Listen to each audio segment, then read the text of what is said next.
தமிழ்நாடு ஆரிய வைசிய மகாசபா நன்றி. வணக்கத்திற்கும் பெருமைக்கும் உரிய இந்திய நாட்டினுடைய ஒரு சிறந்த குலமாக, ஒரு சிறந்த மனித குலத்தின் அடையாளமாக திகழக்கூடிய ஒரே இனம் ஆரிய வைசிய இனம் என்பதை பறைசாற்றுகின்ற வகையிலே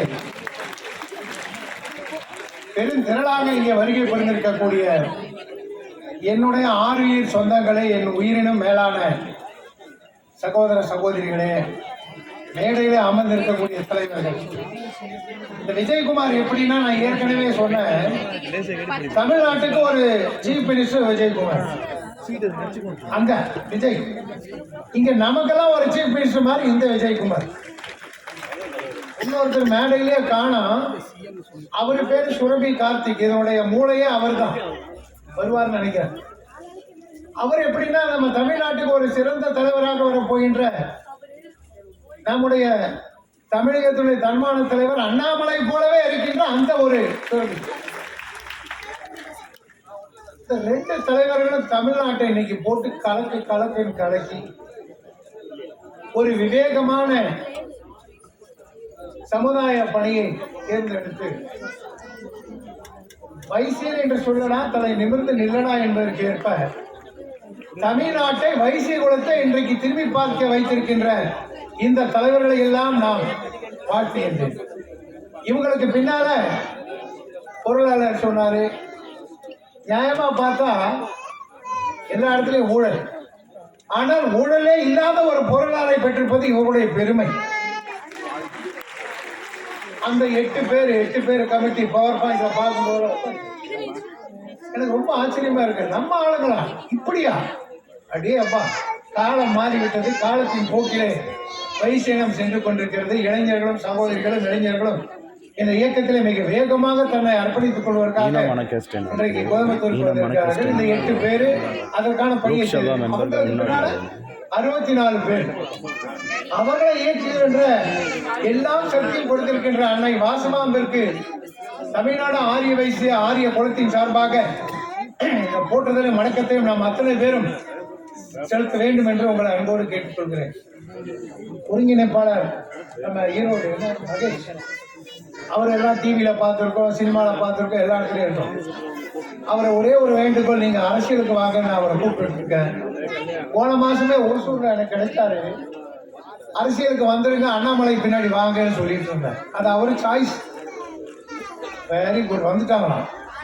நான் ஒண்ணு சொல்றேன், நாமெல்லாம் போற்றக்கூடிய ஒரே உத்தம தலைவர் இந்தியாவிலே ஐயா மோடி என்பதை நாம் மறந்துவிடுகிறோம். அவருக்கு ஈடாக இணையாக உலகத்திலே இருப்பவர்களால் திரும்பி வாழ்க்கையும் பெருமையை உண்டாக்கியவர் அருமை தலைவர் மோடி என்பதை நாம் அது போலவே தமிழ்நாட்டு அரசியலை இங்கே பேசக்கூடாது. இருந்தாலும் ஒரு கருத்தை நான் சொல்றேன். தமிழ்நாட்டு அரசியலை இன்றைக்கு ஒரு சினிமா துறையிலே வந்த மாபெரும் சக்தியாக இருக்கக்கூடிய முதல்வர் விஜய் அவர்கள் பூத்துக்கு காசு கொடுக்காம, ஓட்டுக்கு காசு கொடுக்காம, ஜென்சிக்களையே வச்சு, சோசியல் மீடியாவை வச்சு எல்லா 70 ஆண்டு கால அரசியல் பருவத்தில் ஒரு திராவிட கட்சிகளாம் வீட்டுக்கு அனுப்பிய பெருமை அவரை சாரும். நம்ம எல்லாம் கூட தெரிஞ்சோ தெரியாமலோ நம்முடைய கைங்கெல்லாம் விஜய்க்கு ஓட்டு போட வச்சிருக்கிறது எனக்கு இளைஞர்களாம் பல பேர் என்று சொல்லியிருக்காங்க. அதற்கு காரணம் என்று சொன்னால், அன்றைய தினம் அரசியல் சக்தியாக வர வேண்டிய அண்ணாமலை அவர்கள் இன்றைக்கு இந்த மேடையில, இந்த சாயந்தரத்தில் இங்க வரப்போகிறார். தமிழ்நாட்டுடைய வருங்காலத்துக்கு வழிகாட்டக்கூடிய தலைவராக இருக்கின்ற அண்ணாமலை அரசியலை தாண்டி சமுதாய வாழ்விலே, சேவை பணியிலே, ஆன்மீகத்தையும் அரசியலும் கலந்து செல்லக்கூடிய ஒரு தேசிய சக்தியாக நம் முன்னால் இன்றைக்கு இரவிலே இங்க வர இருக்கின்றார். அவர்களுக்கும் என்னுடைய வணக்கத்தை சொல்லிக் கொள்ள கடமைப்பட்டிருக்கிறேன். நேத்தான் நான் கூப்பிட்டு பேசினேன், தலைவரை வரீங்களான்னு கேட்டேன். கண்டிப்பா வருவேன்னு சொன்னார். அண்ணா நம்ம வானதி அக்காவை கூப்பிட்டுருக்காங்க, வர்றாங்களா வரலையே தெரியல. அவங்க வந்திருந்தா ரொம்ப நல்லா இருக்கும். நாங்களாம் ஒன்னாதான் இருந்தோம் பிஜேபியில. நாங்களாம் பிஜேபியில இருந்து உண்மை சொல்லி தன்மான தலைவர் அண்ணாமலை பின்னாக போயிட்டோம். தமிழ்நாடு ஒரு தூயமான ஒரு நிர்வாகத்தை வர வேண்டும் என்று சொன்னால் சிறந்த ஒரு அதிகாரியாக வழிகாட்டிய தலைவர் அண்ணாமலை. அதை விட்டோம். இன்னைக்கு இந்த இன்டெலெக்சுவல் கான்ஃபரன்ஸ் வைத்திருக்காங்களே, இதற்கு பேர் சூட்டிய அந்த இன்டெலிஜென்ட் டீம் இங்கதான் உட்கார்ந்துட்டு இருக்கு. இன்டெலெக்சுவல் கான்ஃபரன்ஸை பிஏஜி டெக்னாலஜி சென்டர்ல வைத்திருக்கக்கூடிய அந்த இன்டெலிஜென்ட் டீமை மீண்டும் ஒரு காரகோஷத்தோடு நாம் மாற்ற வேண்டும். இன்டெலெக்சுவல் எப்படி வரும்? இன்டெலிஜென்ட் இருந்தா தானே வரும். ஆக அந்த இன்டெலிஜென்ட் டீமை உருவாக்கிய பெருமை நம் தலைவர் விஜயகுமாரை சாரும். அதற்கும் அவரை நாம் பாராட்ட வேண்டும். ஆனால் அந்த இன்டெலிஜென்ட் டீமை செயல்படுத்தி முறைப்படுத்தி தமிழ்நாடு முழுக்க 20,000 கிலோமீட்டரை சென்று இந்த வைசியர்களை கண்டறிந்து அவர்களுக்கு என்ன செய்ய வேண்டும் என்று தீர்மானித்து, தம்பி உனக்கு தொழில் தூங்க வேண்டுமா, அறிவு வேண்டுமா, ஆற்றல் வேண்டுமா, நிதி வேண்டுமா, அல்லது நீ என்ன செய்ய போகிறாய் என்பதை தமிழ்நாடு முழுக்க பயணித்து அவர்களை கண்டறிந்து இதோ நாங்கள் இருக்கிறோம் வா என்று சொல்லி இந்த கோவை மாநகரத்திற்கு உங்களை எல்லாம் அழைத்து சிறப்பு செய்திருக்கின்ற பெருமையில இருக்கக்கூடிய அந்த இன்டெலிஜென்ட் டீமையும் இந்த நேரத்திலே நாம் பாராட்ட வேண்டும். அந்த குழுவிற்கு தலைமை கொண்ட நம்முடைய இளைஞரணி தலைவர் அருமைக்குரிய சகோதரர் நம்முடைய சுரபி கார்த்திக் என்பதை நாம் இங்கே பாராட்ட வேண்டும். இந்த அரங்கிலே அவர்கள் அடுத்த அரங்கிலே இருக்கிறார். சொல்லும் போதே சொன்னார், அண்ணா நீங்க போய் இனாகரேஷன்ல போய் பெரியவங்க எல்லாம் பார்த்துட்டு வாங்க, நான் இளைஞர்களை பார்த்துருக்கேன்னு சொன்னார். அவரை பாராட்டேன். என்ன அவருடைய மூளை, இந்த குவாண்டம் கம்ப்யூட்டர்னு எத்தனை பேருக்கு தெரியுமா? எனக்கு தெரியாது. குவாண்டம் கம்ப்யூட்டர் சொன்னா சாதாரண கம்ப்யூட்டரோட 5000 மடங்கு வேகமாக செயல்படும். முடிச்சுக்க சொல்றாங்க, ஆனா நான் முடிக்க மாட்டேன், 2 நிமிஷம் எக்ஸ்ட்ரா தான் எடுத்துக்கிறேன். அந்த குவாண்டம் கம்ப்யூட்டர் போல மூளை படைத்தவர் நம்முடைய Surabhi Karthik. Start up India, stand up India எல்லாவற்றையும் ஒன்றாக இணைத்து பல அரங்குகளை அமைத்து இன்றைக்கு இந்த அரங்கத்தில் இருக்கக்கூடியவர்கள் அத்தனை பேரையும் ஒரு அறிவு இயக்கமாக மாற்றுவதற்கு இந்த இன்றைக்கு நடக்கின்ற இந்த மாநாட்டின் மூலமாக நம்முடைய ஆரிய வைசியர்கள் business development, industries development, knowledge development, culture development, political development அஜெண்டாவை வைத்து அன்பு தலைவர் ஐயா மோடி அவர்கள் நினைக்கக்கூடிய 2047 எப்படி ஒரு தன்னிலை பெற்ற நாடாக இந்தியாவை உருவாக்க வேண்டும் என்று தலைவர் மோடி திட்டமிடுகிறாரோ, அது போலவே இந்த ஆரிய வைசிய சமுதாயம் 2047 தன்னிறைவு பெற்ற தன்னிலை பெற்ற ஒரு சமுதாயமாக மாற்ற வேண்டும் என்பதற்காக இந்த பணியை ஏற்படுத்தி இருக்கிறார்கள். இதற்காக நாம் பாராட்ட வேண்டும். அவருடைய எண்ணங்களை ஒதுக்கியிருப்பதை இங்கே செயலாற்றலை காட்ட வைக்கிறார்கள். So we have to proud of this team. We have to 1000 times congratulating this team. மரியாதைக்குரிய நண்பர்களே, இன்றைக்கு ஆரிய வைசியர் சொன்னா அவர் வியாபாரி, அவருக்கு வேற ஒண்ணும் தெரியாதுன்னு சொன்னார். அந்த காலமெல்லாம் மாறி இதோ நாங்கள் இருக்கிறோம். அது ஆர்டிபிஷியல் இன்டெலிஜென்ஸாக இருந்தாலும் சரி, ஐஓடியாக இருந்தாலும் சரி, குவாண்டம் கம்ப்யூட்டராக இருந்தாலும், சாஃப்ட்வேராக இருந்தாலும், ஐடியாக இருந்தாலும், இண்டஸ்ட்ரியலாக இருந்தாலும், ஸ்மால் ஸ்கேலாக இருந்தாலும், மகிழாவுடைய தொழில்களாக இருந்தாலும், இளைஞருடைய வருங்காலமாக இருந்தாலும், எஜுகேஷன், எம்ப்ளாய்மெண்ட், எம்பவர்மெண்ட் என்ற கருத்துக்களை மனதில் வைத்துக் கொண்டிருக்கக்கூடிய அந்த சமுதாயத்தை உருவாக்குகின்ற பணியிலே இந்த மாநாடு இன்றைக்கு முன்னெடுத்து சென்று கொண்டிருக்கிறது. அவர்களை நாம் பாராட்டி ஆக வேண்டும். அது போலவே இன்றைக்கு நான் 2 பணிகளை இந்த சமுதாயத்திற்கு, இந்த சமூகத்திற்கு இந்த தலைவர் மூலமாக சொல்லிக்கொள்ள கடமைப்பட்டிருக்கிறேன்.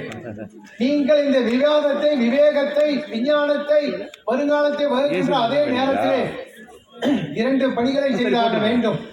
நீங்கள் எப்படி VITO என்று இன்றைக்கு ஆரம்பிக்க போகிறீர்களோ, அது ஒரு குளோபல் கம்யூனிகேஷனை உங்களுக்கு கனெக்டிவிட்டியை கொடுக்கும்.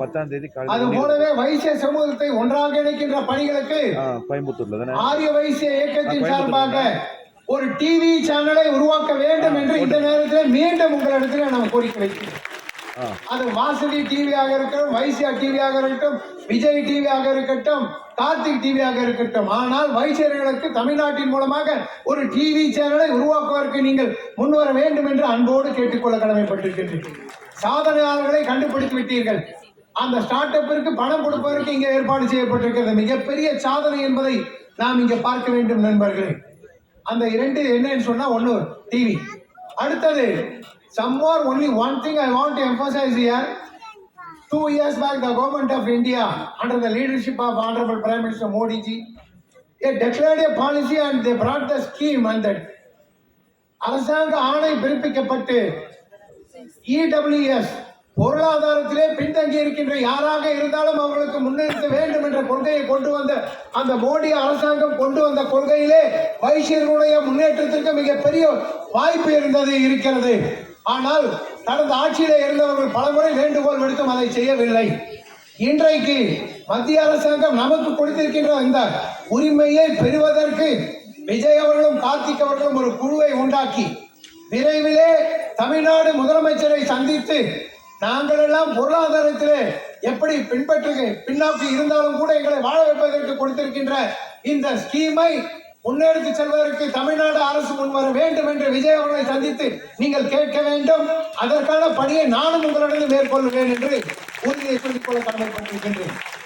Science and technology, today R&D, today we talk about renewable energy, we talk about battery energy storage system, we talk about green hydrogen, we talk about so many new things are coming in the society. Aryavais are having a great opportunity for their growth in the development of this entire Tamil Nadu Aryavaishyas. I have been to various countries in the world. I could see the only enlightened empowerment. The community is only Aryavaisya community. There is no equal anyone community. I was there in the Houston. I was there in the Boston. I was there in Dallas. Dallas is a place under the province of this Houston, where the 1,000 families of Aryavaisas are living in one place. We are proud of that, my dear. எல்லா ஆயிரம் வைசியர்களுடைய குடும்பங்கள் அந்த Dallas நகரிலே வாழ்கின்றன. அங்கே சென்றது எனக்கு மிகப்பெரிய பெருமை என்பதை உங்கள் மத்தியிலே சொல்லிக்கொள்ள ஆசைப்படுகிறேன். வியாபார அபிவிருத்தி, தொழில் அபிவிருத்தி, சமூக அபிவிருத்தி செய்கின்ற இந்த நேரத்திலே நீங்கள் வைசியர்களுக்கென்று தமிழ்நாட்டிலே ஒரு வங்கியை துவக்க வேண்டும். We have to open a bank for Aryavaisya development in this country, in this Tamil Nadu. Tamil Nadu government has to give some fund for that. Karnataka has given 10 crore rupees for the development of Aryavaisya community. Andhra Pradesh has given 20 crores for the development of the Aryavaisya community. So Vijay அவர்களை சந்திக்கின்ற போது இந்த பொருளாதாரத்தினுடைய மேம்பாட்டிற்கு வழிவகுக்க வேண்டும். அது போலவே ஆரியவைசிய சமூகத்தை அடையாளம் கண்டு ஆரியவைசிய டெவலப்மெண்ட் கவுன்சிலை உருவாக்கி அதற்கு தமிழ்நாடு அரசாங்கம் பணத்தை கொடுத்து பங்களிப்பை கொடுக்க வேண்டும் என்று இந்த நேரத்தில் கோரிக்கைகளை வைத்து வணக்கத்தோடு வணக்கத்தோடு உங்களை எல்லாம் சந்திப்பதிலே நான் மிகப்பெரிய பெருமை அடைகின்றேன். இறுதியாக ஒன்று, நீங்கள் எல்லாம் அரசியலுக்கு வர வேண்டும். அரசியல் இல்லை என்று சொன்னால் இன்றைக்கு வழி இல்லை இந்த ஜனநாயகத்திலே. அதற்காக நீங்கள்லாம் போய் உடனே விஜயோட சேர்ந்துருங்க, அவரோட சேர்ந்து நான் சொல்ல மாட்டேன். உங்களுக்கு பகுத்தறிவு அதிகம். நீங்கள் தேர்ந்தெடுக்க வேண்டிய லஞ்ச லாவண்யம் இல்லாத ஊழலற்ற ஒரு ஆட்சியை உருவாக்குவதற்கு தமிழகத்திலே ஆரியவைசியோட பங்கு இருக்க வேண்டும் என்று உங்களை பார்த்து கேட்டுக்கொள்கிறேன். ஓட்டு மட்டும் போட்டுட்டு வரி மட்டும் கட்டிட்டு வீட்டுல உட்கார்ந்து நமக்கு மரியாதை கிடைக்காது. நாமும் இந்த கோவை மாநகராட்சி ஏற்கனவே சொன்னேன், கார்த்திக் அவர்களோ விஜய் அவர்களோ இந்த கோவை மாநகரத்தினுடைய மேயராக வர வேண்டும் என்று ஒரு தீர்மானத்தை நீங்கள் எடுத்துக்கொள்ள வேண்டும். அது போலவே பல பகுதியிலே சேர்மன்களாக, எம்எல்ஏக்களாக, நாடாளுமன்ற உறுப்பினர்களாக நீங்கள் வர வேண்டும். கவுன்சிலர்களாக 5000, 10,000, 50,000 கவுன்சிலர்கள் உருவாக்க வேண்டும். அந்த அரசியல் பட்டறை பயிற்சியை கொடுப்பதற்கு 15ஆம் தேதி அண்ணாமலை அவர்கள் இங்கே கோயம்புத்தூரிலே அப்துல் கலாம் சென்டர் மூலமாக உருவாக்க இருக்கின்றார்கள். யாருக்கெல்லாம் அரசியல்வாதியிலே பணி எடுத்துக் கொள்ள வேண்டும் என்று நினைக்கிறீர்களோ நீங்கள் வந்து இணையலாம். மாற்றுவோம் என்ற கருத்தை உங்கள் மத்தியிலே சொல்லி பல பேர் காத்திருக்கிறார்கள் என்னை உட்கார சொல்வதற்கு. ஆகவே நானும் சென்று உட்கார போகின்றேன். நாம் எடுத்திருக்கின்ற பணிகள், கொண்டிருக்கின்ற கொள்கைகள், வேலைப்பாடுகள் வருங்காலம் 2047 நோக்கி செல்ல வேண்டும் என்பதற்காக அன்போடு கேட்டு பணியோடு நன்றியோடு விடைபெறுகின்றேன். நன்றி, வணக்கம், ஜெய். தேங்க்யூ வெரி மச்ண்ணா. சார் எவ்வளோ ப்ரீஃபாக பேசினார், ரொம்ப பாயிண்ட்ஸ் கவர் பண்ணிட்டாருன்னு நினைக்கிறேன்.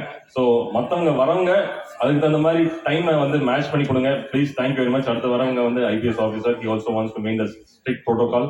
ப்ளீஸ் எல்லாத்துக்கும் தாழ்மையாக கேட்டுக்கிறேன். ஈரோடு மகேஷ் வந்து பட்டர் பூசி சொல்லுவார், நான் வெளிப்படையாக சொல்கிறேன். Please follow the protocol. Thank you very much. Thank you. ஏன்னா நேரத்தினுடைய அருமை தான். அடுத்ததாக மகிழா விபாக தலைவருடைய உரை திருமதி லாவண்யா பிரபு தலைவர் அவர்களை ஒரு அரங்கம் நிறைந்த கைத்தட்டலோடு அன்புடன் அழைக்கிறேன். அக்கா வாங்க, திருக்குறள் மாதிரி பேசுறீங்களா?